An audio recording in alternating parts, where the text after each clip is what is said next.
Halo teman-teman, dalam pembahasan kali ini kita akan sama-sama mempelajari tentang kasus komprehensif. Pembahasan pertama adalah mengenai langkah-langkah dalam menganalisis laporan keuangan. Dalam menganalisis laporan keuangan, sebaiknya diringkas untuk konsistensi dan efisiensi perusahaan. Namun, Anda harus ingat bahwa analisis bergantung pada pertimbangan masing-masing sehingga harus fleksibel. Fleksibilitas ini dibutuhkan karena beragamnya situasi dan kondisi dalam praktiknya. Secara agresif perlu menerapkan ide, pengalaman, dan pengetahuan dalam melakukan analisis. Berikut beberapa langkah untuk melakukan analisis. Langkah pertama dalam melakukan analisis adalah secara eksplisit menentukan tujuan analisis. Evaluasi terhadap isu-isu dan masalah yang mengarah pada tujuan yang spesifik yang merupakan bagian penting dalam menganalisis. Langkah kedua dalam melakukan analisis adalah merumuskan pertanyaan dan kriteria yang spesifik yang sesuai dengan tujuan analisis.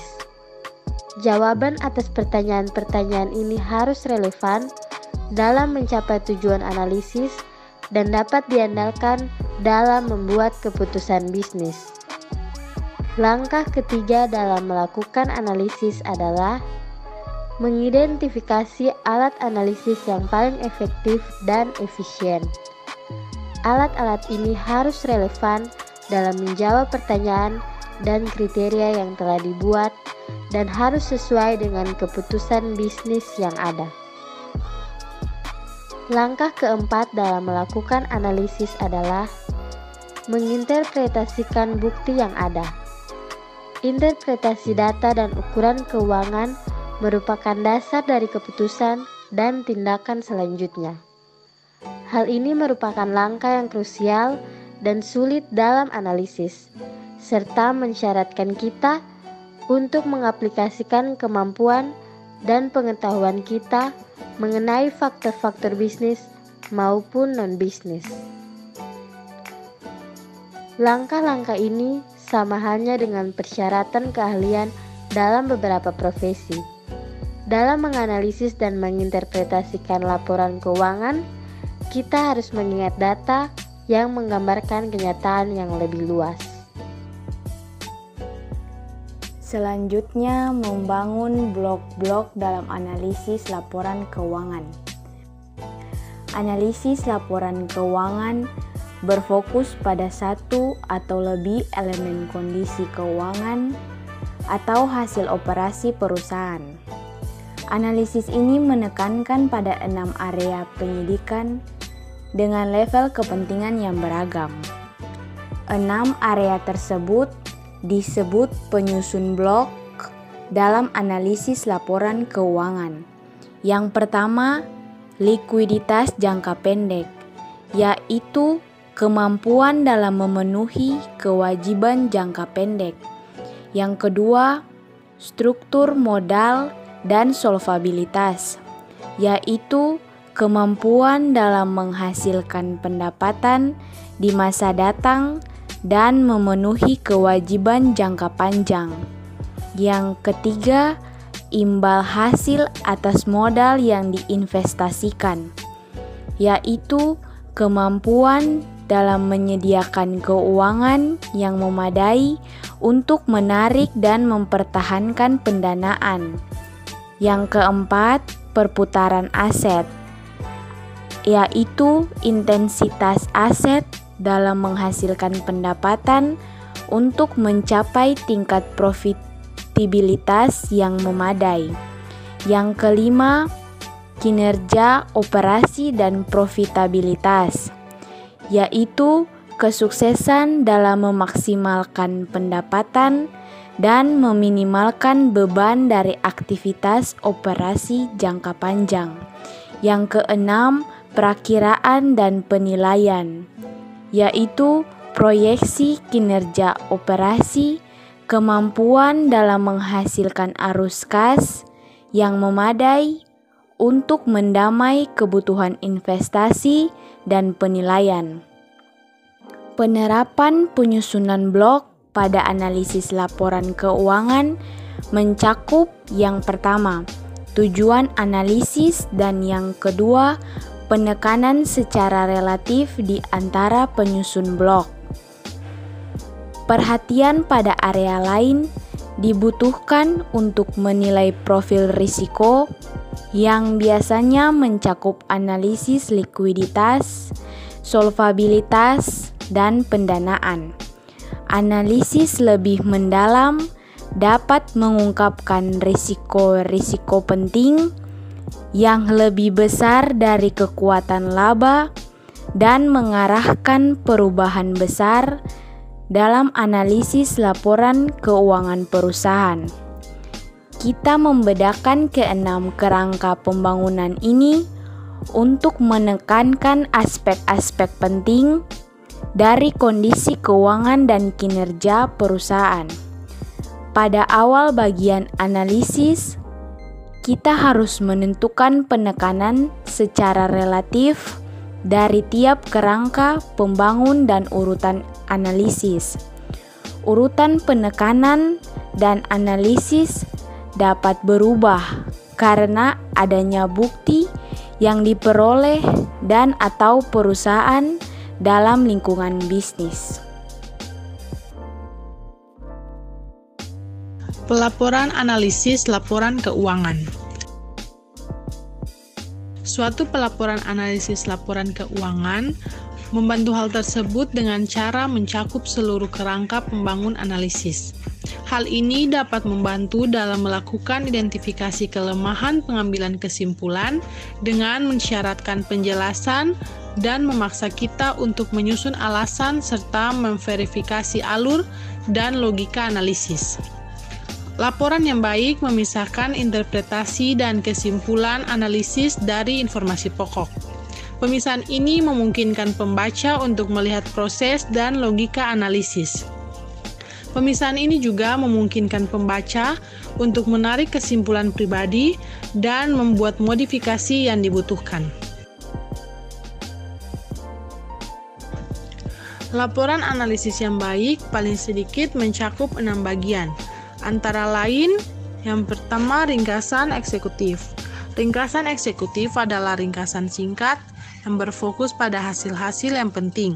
Bagian ini mengawali laporan analisis. Yang kedua, ikhtisar analisis yang memuat informasi tentang latar belakang perusahaan, industrinya, dan lingkungan ekonominya.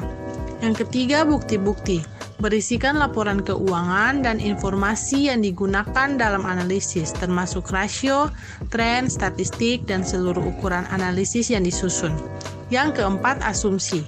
Identifikasi asumsi-asumsi yang penting terkait industri milik perusahaan dan lingkungan bisnis, serta asumsi penting lainnya yang digunakan untuk estimasi dan peramalan, termasuk strategi bisnis perusahaan. Yang kelima, faktor-faktor krusial.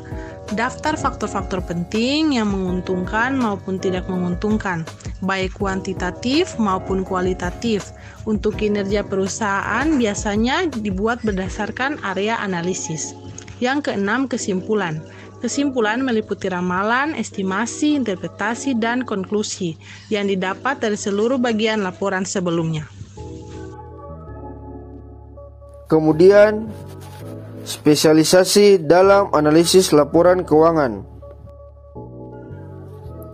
Analisis laporan keuangan biasanya dilihat dari perspektif perusahaan pada umumnya. Oleh karena itu, kita harus mengetahui adanya beberapa faktor yang berbeda, seperti metode akuntansi dan lingkungan bisnis yang unik. Faktor-faktor ini muncul dari beberapa pengaruh, termasuk kondisi industri tertentu, peraturan pemerintah, masalah sosial, dan visibilitas politik. Analisis laporan keuangan untuk perusahaan ini membutuhkan pemahaman atas kekhususan akuntansinya. Pemahaman tersebut didapat dengan mempelajari area akuntansi khusus tersebut. yang relevan dengan perusahaan berdasarkan analisis. Sebagai contoh, analisis untuk perusahaan minyak dan gas akan membutuhkan pengetahuan mengenai konsep akuntansi secara khusus, terutama bagi industri tersebut, termasuk menentukan pusat biayanya, biaya prapenemuan, biaya penemuan, dan penyajian biaya yang dikapitalisasi. Lebih jauh lagi, analisis untuk perusahaan minyak dan gas akan menghadapi masalah khusus, terutama dalam menganalisis biaya eksplorasi, biaya pengembangan, dan biaya lainnya yang terkait serta praktik amortisasi dan depresi. Kasus komprehensif Campbell Soup Company. Pendahuluan analisis laporan keuangan. Campbell Soup Company adalah salah satu perusahaan makanan terbesar di dunia yang berfokus pada makanan siap saji untuk dikonsumsi sehari-hari. Operasi perusahaan terbagi dalam 3 divisi, yaitu Campbell North America, Campbell Biscuit dan Bakery, dan Campbell International. Di setiap divisi terdiri atas kelompok dan unit bisnis sendiri. Tidak ada bagian dari bisnis Campbell yang bergantung hanya pada suatu pelanggan.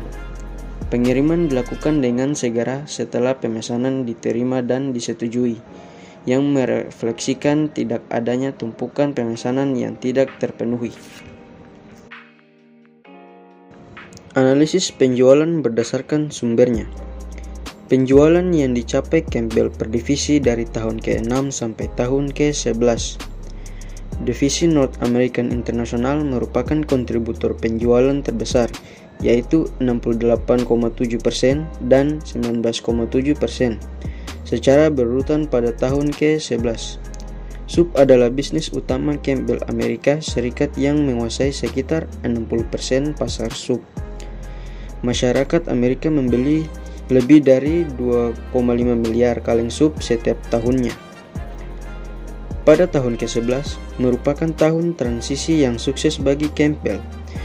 Pada tahun tersebut, perusahaan telah menyelesaikan divestasi dan tercapainya restrukturisasi yang signifikan serta menyelesaikan proyek reorganisasi. Tujuan perusahaan yang berfokus pada laba, imbal hasil, dan arus kas telah tercapai. Perusahaan memasuki tahun ke-12 dengan produk portofolio yang telah dikonfigurasi ulang, yang diperuntukkan untuk mendukung kinerja keuangan yang baik ke depannya.